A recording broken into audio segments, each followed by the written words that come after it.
एक खौफ सा दरख्तों पे तारी था रात भर, पत्ते लरज रहे थे हवा के बगैर भी। नमस्कार, मैं हूं राजीव और आप देख रहे हैं घूमता हुआ आईना। धरती पर जन्नत यानी कश्मीर, जो हसीन वादियों के लिए चर्चित रहती थी, अब हिंसा, आतंकवाद और अशांति के कारण सुर्खियों में रहती है। आए दिन जम्मू कश्मीर से आतंकी घटनाओं, घुसपैठ, जवानों पर हमले, स्थानीय नागरिकों खासकर युवाओं और सैन्य बलों के बीच झड़पों की खबरें आती रहती हैं। कहने को जम्मू कश्मीर में लोकतांत्रिक सरकार है, लेकिन जो हकीकत है उससे मुंह कैसे चुराया जा सकता है। अभी जो श्रीनगर में उपचुनाव हुए उसमें मतदान प्रतिशत और हिंसा की घटनाओं से दीवार पर लिखी इस इबारत को आसानी से पढ़ा जा सकता है कि जम्मू कश्मीर में सब कुछ ठीक नहीं है, बल्कि स्थिति बहुत ज़्यादा बिगड़ी हुई है। कुछ दिनों पहले एक वीडियो काफ़ी वायरल हुआ है जिसमें सेना के जवानों पर कुछ कश्मीरी युवक उसकी अपनी नाराज़गी निकाल रहे हैं, उनके हेलमेट गिरा रहे हैं, धक्का दे रहे हैं, वापस जाओ के नारे लगा रहे हैं। इस वीडियो में कुछ लोग नाराज युवकों को ऐसा करने से रोक रहे हैं, यह भी दिखाया गया है।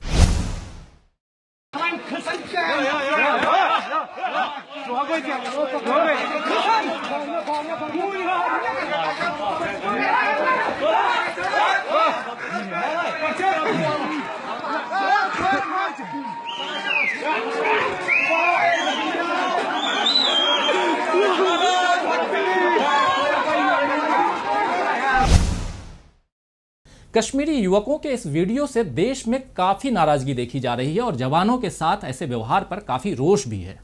आखिर क्यों कश्मीर लगातार सुलग रहा है? युवा नाराज क्यों हैं? लोकतंत्र हारता क्यों दिख रहा है? वैसे गृह मंत्रालय की माने तो इसके पीछे उसने पाकिस्तान को जिम्मेदार ठहराया है। क्या सचमुच इसके लिए केवल पाकिस्तान जिम्मेदार है? ऐसे कई सवालों पर चर्चा के लिए आज हमारे साथ मौजूद हैं देशबंधु के राजनीतिक संपादक शेष नारायण सिंह। शेष जी, आपका स्वागत है। हम चर्चा को आगे बढ़ाएं, लेकिन उससे पहले देखते हैं ये रिपोर्ट। केंद्रीय गृह मंत्रालय की 2016-17 की वार्षिक रिपोर्ट में बताया गया है कि पाकिस्तान कश्मीरी नागरिकों को भारत के खिलाफ भड़का रहा है। रिपोर्ट में कश्मीर की अशांति के पीछे सीधे सीधे पाकिस्तान के होने की बात सामने आई है। पाकिस्तान की ओर से घुसपैठ की बात भी रिपोर्ट में है। रिपोर्ट में सबसे खास बात ये बताई गई है कि पाक अपनी रणनीति को बदलते हुए इस बार आम नागरिकों को बहकाकर कश्मीर को अस्थिर कर रहा है। रिपोर्ट के मुताबिक 2015 के मुकाबले 2016 में आतंकी वारदातें 54% बढ़ी हैं, वहीं सुरक्षा बलों के जवानों की मौतें 110% ज्यादा हुई हैं। रिपोर्ट के मुताबिक 2016 में कश्मीर में हिंसा के 322 मामलों में 82 जवानों और 15 नागरिकों की जान गई, जबकि 150 नागरिकों को सुरक्षा बलों ने मार गिराया। इसके मुकाबले 2015 में 208 हिंसा की घटनाओं में 39 जवानों और 17 नागरिकों की जान गई थी, जबकि 108 आतंकियों की मौत हुई थी। घुसपैठ की बात की जाए तो रिपोर्ट के मुताबिक 2016 में घुसपैठ की 364 मामले सामने आए और 112 आतंकियों ने घुसपैठ की। वहीं 2015 में घुसपैठ के 121 मामलों में 33 आतंकियों ने घुसपैठ की थी।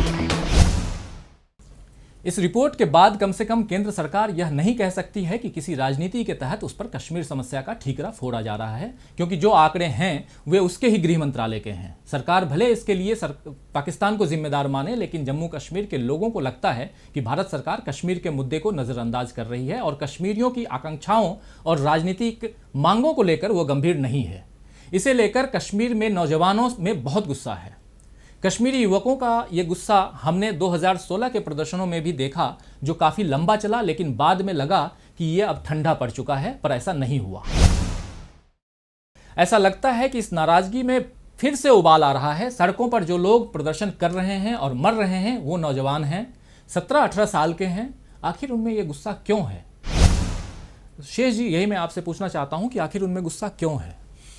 गुस्सा ये है कि जो पॉलिटिकल विल है पूरे बरसगीर में, वो इस वक्त दिग्भ्रमित है। किसी के समझ में नहीं आ रहा है कि करना क्या है।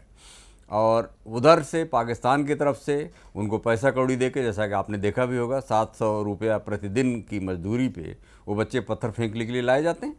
और वो आतंकवादी नहीं है, कुछ नहीं, वो मजदूरी कर रहे हैं। उनको पैसा दिया जाता है, व्हाट्सएप पे ग्रुप बना हुआ है, उनको मैसेज आता है कि फलानी जगह पत्थर फेंकने जाना है। तो उधर चूंकि अपनी हार का ठीकरा वो हिंदुस्तान से दुश्मनी में भुनाना चाहते हैं पाकिस्तान में, इसलिए वो ये करवा रहे हैं। और हमारे तरफ जो सबसे बड़ा जो खैरख्वाह हुआ करता था, जो राजनीतिक जमात अलगाववादियों का, जी, उनकी जो मुखिया हैं वहाँ मुख्यमंत्री बनी बैठी हैं। तो सवाल यह है कि इनके परिवार से कश्मीर में खूंखार आतंकवाद का जो जो स्वरूप है वो देखा जाता है। इन्हीं के बहन थी जिनको भी इनके पिताजी तब होम मिनिस्टर थे हिंदुस्तान के, और आतंकवादियों ने अपहरण किया था और भारत सरकार ने बिल्कुल समझौता करना पड़ा था वीपी सिंह की सरकार को। तो वहाँ से जो मामला शुरू होता है उसको रोकने की, उसके बाद से लगातार फुटकर सरकारें आती रहीं, किसी को साफ बहुमत नहीं मिला, और आज साफ बहुमत मिला है। और इन लोगों ने कश्मीर को, हमको याद है 370 और कश्मीर एक निशान, और क्या क्या इन लोगों ने, एक निशान एक विधान का नारा लगा के इनके फाउंडर डॉक्टर श्याम प्रसाद मुखर्जी गए थे। तो इन लोगों ने उस सारी बातों को नज़रअंदाज किया। तो राजनीतिक इच्छा शक्ति और राजनीतिक प्रबंधन की अकुशलता जो है मेरे हिसाब से खिले जिम्मेवार है। और उधर उपचुनाव में जो हिंसा हुई, उसने जो अभी जो उपचुनाव हुआ उसमें जो हिंसा हुई, उसने 90 के दशक में जब से चरमपंथ की शुरुआत हुई थी उसकी याद दिला दी। 1996 का चुनाव आपको याद होगा शेष जी, ये सबसे मुश्किल भरा दौर था और जब वहाँ पे मात्र 6% मतदान हो पाया था। उस वक्त भी हिंसा हुई थी, हथियारों के साथ हुई थी। लेकिन और इस बार जो हिंसा हो रही है वो हथियारों के साथ नहीं, जबकि जो आप बता रहे हैं कि पत्थर फेंक फेंक करके हो रही है। आम लोग अपने घरों से बाहर निकलते हैं, उनके पास कोई हथियार नहीं होता, वो सिर्फ पत्थर फेंकते हैं। तो ये जो विरोध का जो कारण, ये जिस प्रकार का विरोध हो रहा है, क्या वो लोकतंत्र की हार ना माने हम कि वो लोकतंत्र की हार है? अब लोकतंत्र की हार तो थोड़ा कठिन शब्द है। हालांकि उस वक्त जो हुआ था उस वक्त आतंकवादी माइनॉरिटी में थे, अलगाववादी माइनॉरिटी में थे, और पाकिस्तान से आए हुए हथियारों को लेके वो लोगों को धमकाते थे, लोगों को परेशान करते थे, और वो खून खराबा होता था, गोली चलती थी, लाठी चलती थी, मारपीट होती थी, बैकआउट की कॉल देते थे। आज स्थिति ये है कि हम एज ए नेशन, और इसमें किसी पार्टी, किसी एक पार्टी का मामला नहीं, हर पार्टी कश्मीर के मामले में एक है, और as a nation, as a political organisation, as an एक स्वतंत्र देश के रूप में हम उन लोगों को अपने साथ नहीं ला पाए हैं। और उधर से पैसे के लालच में, जिस लालच से भी जितना पैसा पाकिस्तान खर्च कर रहा है आतंकवाद फैलाने के लिए कश्मीर में, उसका कई 100 गुना ज़्यादा हम कश्मीर के विकास के लिए लगाते हैं। लेकिन चूंकि संवादहीनता की स्थिति है, उन लड़कों को हम अपनी बात करने के लिए नहीं राजी कर पाते, और इसलिए वो आतंकवाद का रास्ता अपनाते हैं। जो भी वो लोग कहते हैं, अब आपने इंटरव्यू में देखा होगा, तमाम ऐसे लोगों के इंटरव्यू आए हैं जो लड़के कुछ नहीं जानते, पता नहीं क्यों पत्थर फेंके जा रहे हैं, हम तो पत्थर फेंक रहे हैं, मजदूरी कर रहे हैं। तो ये जो स्थिति है, इस पर दुनिया भर में भी हमारे केंद्रीय सरकार को इस बात को बताना था कि लड़कों को बहला के, नौजवानों को बहला के वो हमारे खिलाफ इस्तेमाल कर रहे हैं। और पाकिस्तान की फौज, ISI, पूरा का पूरा इस्टेब्लिशमेंट, वो 1971 की जो बुरी तरह की हार है, पाकिस्तान के 2 टुकड़े जो हुए थे, उसको वो लोग कभी नहीं भूलते। पूरी की पूरी फौज, जो आज लीडरशिप है फौज की, वो सब उसी हार के दौर में कमीशन हुए थे। तो उस हार को उनकी दुखती रग है, और उसका बदला लेने के लिए, इंतकाम लेने के लिए सारा खेल होता है। और इस पर पॉलिटिकल लेवल पे अगर काम नहीं किया गया तो फौज के सहारे कभी भी राजनीति नहीं की जाती है। और उधर कश्मीर के विशेषज्ञों के मुताबिक वो भी वही कह रहे हैं जो शेष जी आप कह रहे हैं कि सबसे बड़ी वजह जो है वो किसी भी मुद्दे को लेकर के कोई पहल नहीं की जा रही है। इसके पहले जो भी सरकारें रहीं, चाहे अटल बिहारी वाजपेयी की या मनमोहन सिंह की, उन्होंने आगे बढ़ने वाले कुछ ना कुछ कदम तो जरूर उठाए थे, चाहे नियंत्रण रेखा पर आवागमन खोलना हो, सीमा पार व्यापार की इजाज़त देनी हो, या पाकिस्तान से वार्ता की बात हो। लेकिन मोदी सरकार की ओर से कोई पहल अभी नहीं दिखाई दे रही है। ऐसी भावना जम्मू कश्मीर के लोगों में पनप रही है। आप इसे किस रूप में देखते हैं? ये डेमोक्रेसी के इतिहास में बहुत ही अजीब तरीके से लिखा जाएगा।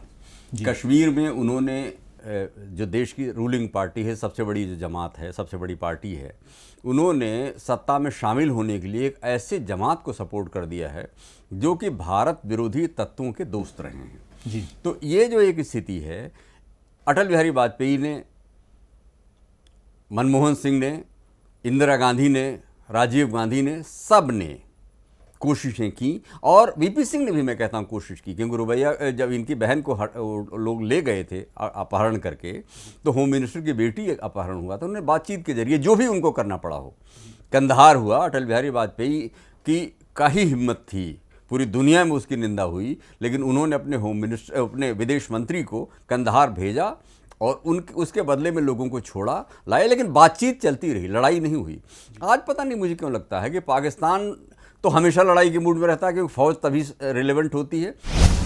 मुझे ऐसा लग रहा है कि हमारी तरफ भी टीवी चैनलों को आप देख लीजिए, लड़ाई की वकालत करते बहुत ज़्यादा लोग नज़र आ रहे हैं, और जो लोग युद्ध किसी भी कीमत, जंग मगरिब में हो गया कि मशरिक़ में, उसकी निंदा करने वाले जो लोग हैं वो बुरी तरह से माइनॉरिटी में आ रहे हैं। और ये न डेमोक्रेसी के लिए अच्छा है, और न अपने देश के लिए अच्छा है, और न इंसानियत के लिए अच्छा है, न आने वाली नस्लों के लिए अच्छा है। लेकिन एक बात इसमें और जोड़ना चाहूँगा और आपसे पूछना चाहूँगा, जब प्रधानमंत्री नरेंद्र मोदी ने शपथ ग्रहण समारोह में नवाज शरीफ को खासकर बुलाया, हालांकि सार्क कंट्रीज़ के सारे लोगों को, मतलब राष्ट्राध्यक्षों को बुलाया था उन्होंने, नवाज शरीफ स्पेशली आए, और उसके बाद उनके यहाँ एक शादी के कार्यक्रम में हमारे प्रधानमंत्री जाते हैं, तो ऐसा लग रहा था कि दोनों देशों के बीच जो है वो एक नरमी का माहौल पैदा होगा और एक अच्छा रिलेशन डेवलप होगा।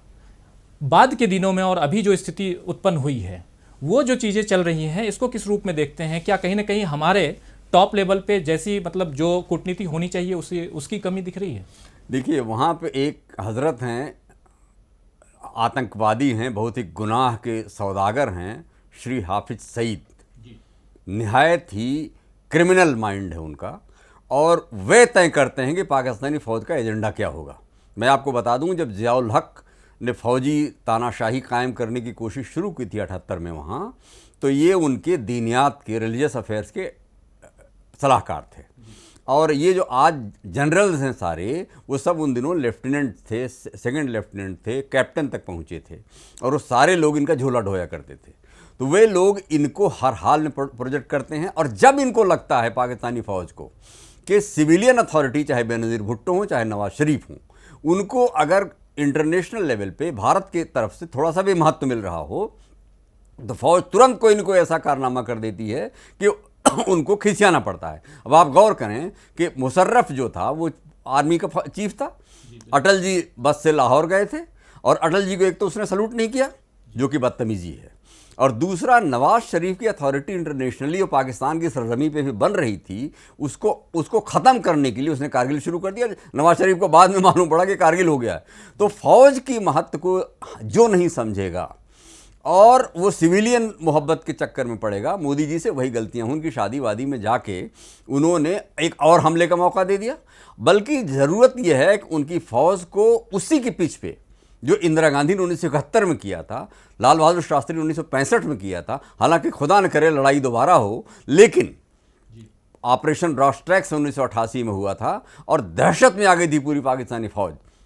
और ये अपने राजीव गांधी प्राइम मिनिस्टर थे, हालांकि बहुत ज़्यादा समझदार होने का उन पे हम जुर्म नहीं लाद सकते, लेकिन चूंकि समझबूझ के किया गया एक फैसला था कि पूरी की पूरी पाकिस्तानी आर्मी को लग गया, ये तो आ गए तो हमला करेंगे, तो उनको डरा के धमका के ही रखा जा सकता है। पाकिस्तानी फ़ौज से मोहब्बत की बात की ही नहीं जा सकती। हाल ही में जम्मू कश्मीर में चेनानी नाशरी सुरंग का लोकार्पण करते हुए प्रधानमंत्री ने कहा कि युवाओं को तय करना है कि वो टूरिज्म चुने या टेररिज्म। सुनने में बहुत ही आसान लगने वाली ये बात है, लेकिन शेष जी, क्या सचमुच ऐसी स्थिति है कश्मीर में? बिल्कुल नहीं है। वहाँ पे कश्मीर जो है, बंद गली के आखिरी मकान पे खड़े हैं वो लोग, वहाँ के लोग, और पूरी कश्मीरी अवाम, पूरा हिंदुस्तान, उनकी समझ में नहीं आ रहा करना क्या है। टेररिज्म कोई उन्होंने चुना नहीं है, टेररिज्म उन पर थोप दिया गया है। और वो 1971 के बाद से जब बदला लेने के लिए, अभी पिछले आर्मी चीफ ने, आपने देखा होगा, उसने ये बार बार कहा कि हमारी 1971 में भूलता ही नहीं हूँ। पूरी की पूरी फ़ौज जो है 1971 के बदला लेने के लिए तैयार है। अलग बात है कि वो पिटते ज़रूर हैं, कारगिल में भी जो हश्र हुआ और अभी भी जो हश्र होता है, तो इसलिए वो इन पैसा कौड़ी खर्च करके इन बच्चों को, और आप ध्यान रखिएगा, ये पैसा जो उनको खैरात में सऊदी अरेबिया, चीन और अमेरिका से मिलता है, वो उनके आवाम की रोटी पानी के लिए मिलता है, उसको ये फ़ौज पे खर्च करते हैं, आतंकवाद फैलाने के लिए खर्च करते हैं, और अब पाकिस्तान में आतंकवाद का हब बना के बैठे हुए हैं। तो उन लोगों ने ये कर रखा है, और हमें उसका पॉलिटिकल लेवल पे जवाब देना चाहिए था कि ह्यूमन राइट्स की बात पाकिस्तान बड़ी ही बेशर्मी से कर देता है, और हम जो हैं ये नहीं बता पाते कि पूरी की पूरी कश्मीर की आबादी भारतीय है, जम्मू कश्मीर भारत का अखंड हिस्सा है, और उनके ह्यूमन राइट्स, उनके रोजी कमाने के अधिकार, उनकी नौकरी करने के अधिकार,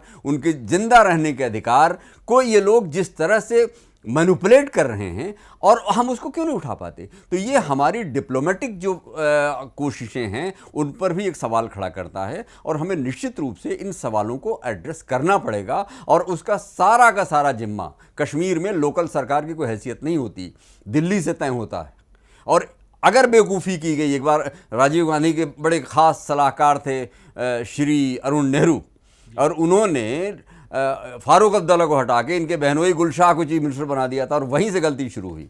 दूसरी बात, वीपी सिंह ने एक यहाँ से प्रशासक टाइप आदमी को गवर्नर बना दिया था और उन्होंने जाके वो डीडीए वगैरह में उनके कारनामे बड़े नामी थे, तो वहाँ जाके उन्होंने लाठी के बल पे शांति स्थापित करने की कोशिश की। तो अगर लाठी के बल पे शांति स्थापित करने की कोशिश की जाएगी तो बहुत मुश्किल होगी। और हिंदुस्तान भारत का अखंड कश्मीर भारत का अखंड हिस्सा है और उस अखंड हिस्से को अगर ज़रा भी तकलीफ होगी तो पूरे हिंदुस्तान को तकलीफ होगी। शेष जी, हम लोग तमाम बातें कर रहे हैं कश्मीर के बारे में, वहाँ के नौजवानों के बारे में, अपनी सरकार के बारे में, पाकिस्तान के बारे में, लेकिन मैं ये जानना चाहता हूँ कि आज जो हालात वहाँ पे है, जो स्थिति वहाँ पे है, वो आखिर है क्यों ऐसा? उसके पीछे के कारण क्या हैं? भाई, कश्मीर को हिंदुस्तान में समझने वाले बहुत कम हैं और अब तो और कम होते जा रहे हैं। आज हम देखते हैं टीवी चैनलों पे सबसे ज़्यादा ज्ञान जो बघार रहे होते हैं वो लोग कश्मीर कभी गए ही नहीं होते। हमारे दोस्त हैं राहुल जलाली, उनकी 4 पीढ़ियों से कश्मीर को समझते हैं, उनसे कोई नहीं पूछता। बहरहाल, विषय ये है कि कश्मीर में जो आज़ादी की मांग होती है हम उससे फेरंट हो जाते हैं कि भाई आज़ादी क्या है। दरअसल आज़ादी का उनका तस्वुर ये है कि जब अकबर ने कश्मीर पर कब्जा किया था तब से वो अपने को गुलाम मानते हैं। भारत तो अंग्रेज़ों ने गुलाम किया, वो तो पहले से ही गुलाम मान रहे थे, और जब अंग्रेज़ों ने कब्जा किया तभी भी वो अपने को गुलाम मानते रहे। अंग्रेज़ों ने जब राजा गुलाब सिंह को कश्मीर को बेच दिया, लाहौर बय, लाहौर की सेल डीड, उसका भी विरोध करते रहे।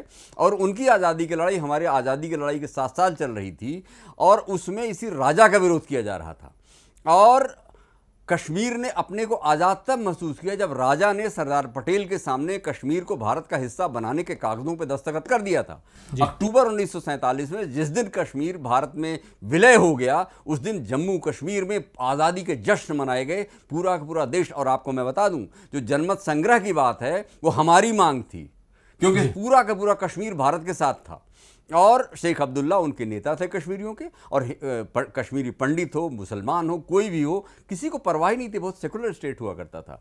लेकिन उसके बाद 1953 में 2 बातें हुई। एक तो आज़ादी, कश्मीर में हिंदुस्तान का झंडा फहरवाने की डिमांड करते हुए श्रीमान जी माननीय श्यामा प्रसाद मुखर्जी गए, उनकी डेथ हुई और शेख अब्दुल्ला गिरफ्तार हुए। उसके बाद से तस्वीरें बदलती गईं। जवाहरलाल नेहरू के मृत्यु के ठीक पहले कोशिश की गई थी, शेख अब्दुल्ला मुजफ्फराबाद गए थे और जब नेहरू की डेथ की खबर मिली तो वहाँ फूट के रोए थे। बहरहाल जी, उसके बाद हालात बदले, 77 में चुनाव हुआ और चीज़ें फिर नॉर्मल होने की तरफ आई। लेकिन दोबारा देश की बदकिस्मती ये थी कि इंदिरा गांधी सत्ता में आ गई और उन्होंने अरुण नेहरू को कश्मीर एक्सपर्ट बना दिया। और आज उसी अरुण नेहरू की उधर तैयार बैठा था वो अपना ज़ियाउल हक ब्रिगेडियर के रूप में। उसने 1971 में बुरी तरह से हार देखी थी और वो हिंदुस्तान को तबाह करने की कसम खाए बैठा था। उसने पूरी की पूरी पाकिस्तानी फ़ौज को पहले खालिस्तान, और जब खालिस्तान में जनरल गिल, KPS गिल ने जाके लाठियां भांजी और सब सही हो गया तो उसने उनको कश्मीर की तरफ बढ़ा दिया। तो वो जो कश्मीर में आतंकवाद है वो पाकिस्तान के नज़रिए से देखा जाना चाहिए। और आज जो उनकी आज़ादी की बात है वो आज़ादी की बात हिंदुस्तान से आज़ादी की बात तो नहीं कर रहे होते हैं, वो आज़ादी की बात कर रहे होते हैं एक अलग संदर्भ में कि भैया हमको आप हिंदुस्तान में आने पर तो खुश हो गए थे, वो उसी की आज़ादी मानते हैं और हिंदुस्तान में इज्जत से रहने की जो अपॉर्चुनिटीज़ हैं उसी के लिए कोशिश कर रहे हैं। पाकिस्तान उसको बिगाड़ रहा है और हम पे लाजिम है, प्रधानमंत्री से लेके अदना से आदमी तक, मेरे जैसे आदमी की फ़र्ज़ है कि कश्मीर की हकीकत पूरी दुनिया को समझाएं, कश्मीर की हकीकत कश्मीर के नौजवानों को समझाएं। और कश्मीर की सियासत करने वालों, सत्ता की सियासत कश्मीर में नहीं चलेगी। कश्मीर में इंसानियत की, हिंदुस्तानियत की और कश्मीरियत की, यही मैं पूछना चाह रहा था शेष जी कि आखिर वहाँ के हालात को बेहतर करने के उपाय क्या हैं आपके नज़र में? पॉलिटिकल संवाद की स्थिति कायम करनी पड़ेगी, बातचीत से रास्ता तय पड़ेगा। जंग कहीं भी होगी, लड़ाई कहीं भी होगी, चाहे छोटी हो चाहे बड़ी हो, उससे कोई सॉल्यूशन नहीं निकलता। आप पॉलिटिकल लेवल पे संवाद कायम करिए और उन लोगों को। और दूसरा, लेकिन वो जब पाकिस्तान के उकसावे में या दूसरे देशों के उकसावे में पाकिस्तान को पूरी दुनिया में आइसोलेट किया जा सकता है। बांग्लादेश के मामले में इंदिरा गांधी ने आइसोलेट किया है और बार बार आइसोलेट किया जा सकता है पाकिस्तान को, लेकिन दुर्भाग्य ये है कि उसके लिए